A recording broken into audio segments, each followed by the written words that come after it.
Hi, my name is Clarissa Rankasoon.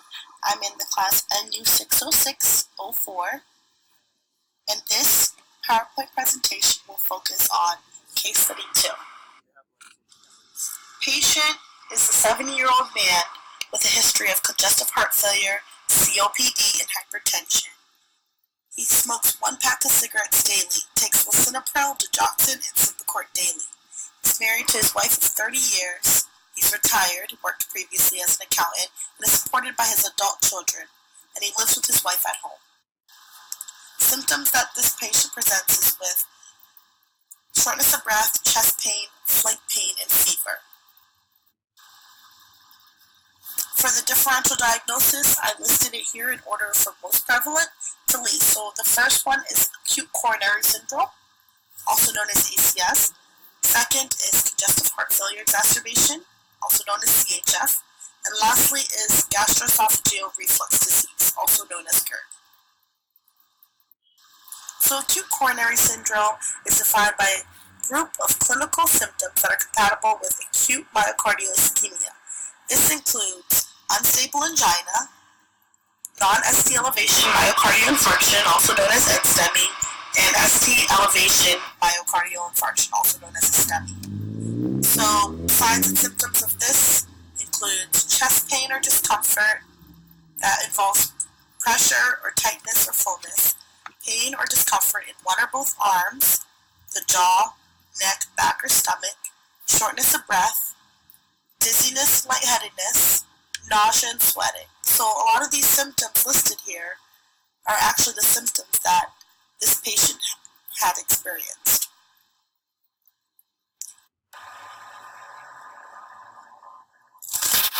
Pathophysiology of acute coronary syndrome is what this slide will focus on. Atherosclerosis is an ongoing process of plaque formation that involves primarily the intima of large and medium-sized arteries. The condition progresses relentlessly throughout a person's lifetime, before finally manifesting itself as an acute ischemic event. Coronary risk factors influence this process, and this includes high cholesterol, hypertension, diabetes, and smoking. These risk factors can damage the endothelium of the blood vessel and result in endothelial dysfunction, which plays a pivotal role in initiating the atherosclerotic process. A dysfunctional endothelium is characterized by a reduced bioavailability of nitric oxide and by excessive production of endothelin-1, which impairs vascular hemostasis, increasing the expression of adhesion molecules. Once the endothelium has been damaged, the inflammatory cells, especially monocytes, migrate into the subendothelium by binding to endothelial adhesion molecules. Once in the subendothelium, they undergo differentiation, becoming macrophages.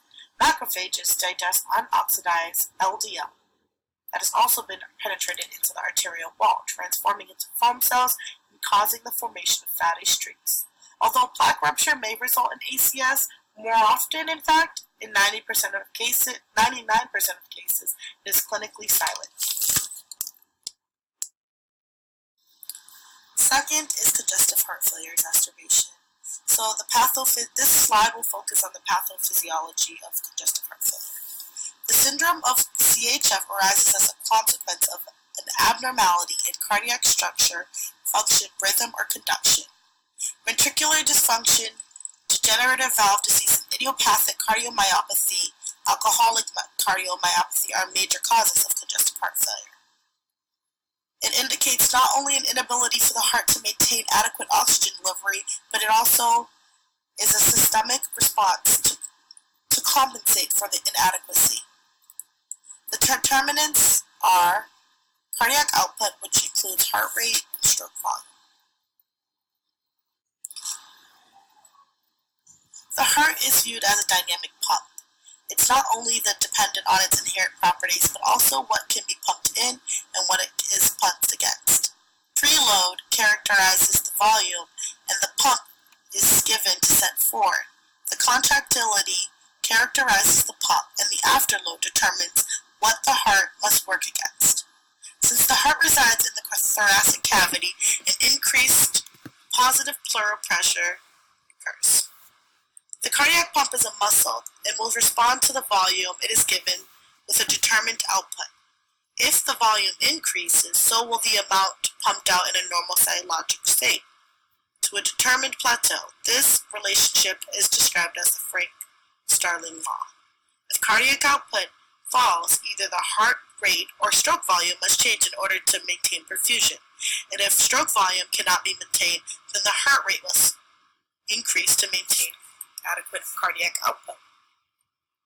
With acute decompensation, the pulmonary capillary membrane may succumb to increased pressures, with shearing of capillary and release of fluid, protein, and occasionally red blood cells into the alveoli.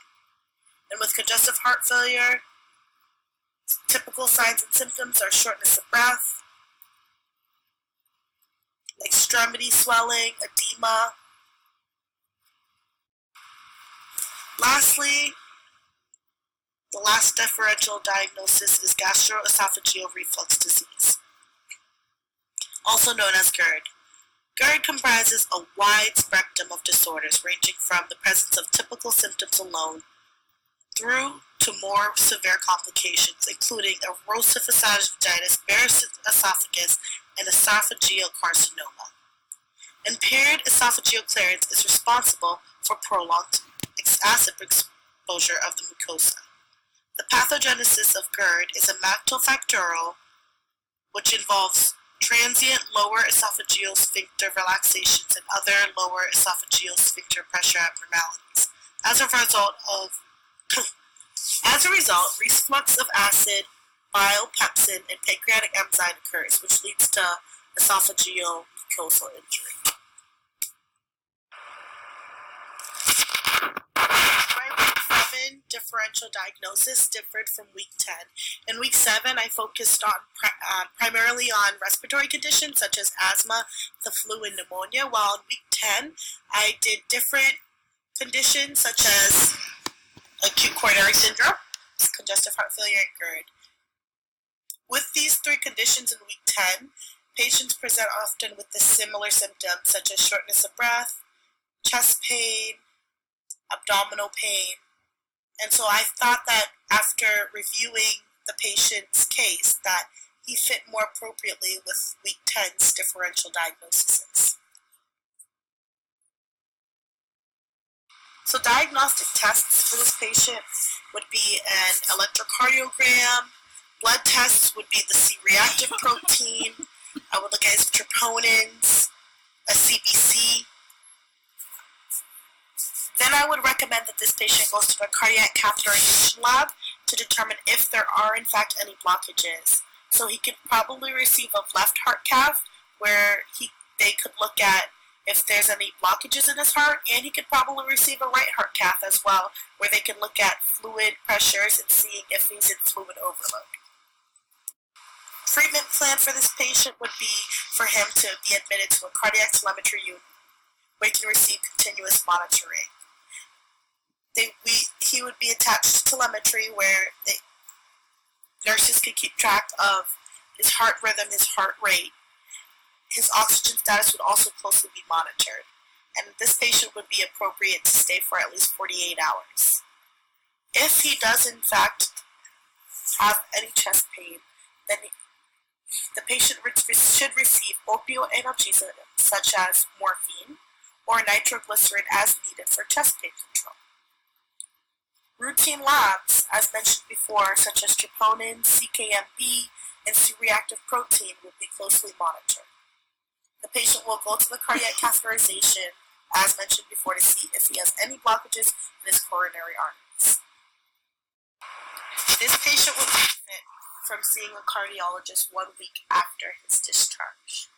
The cardiologist can follow up with this patient to see if there were any medications that were prescribed, if it is helpful to him, and if not, if they can make any changes or add any new medications. Also, with his primary care physician, it's important to get them involved so that they can keep in track of the patient's health. This is my references, and this concludes my PowerPoint presentation.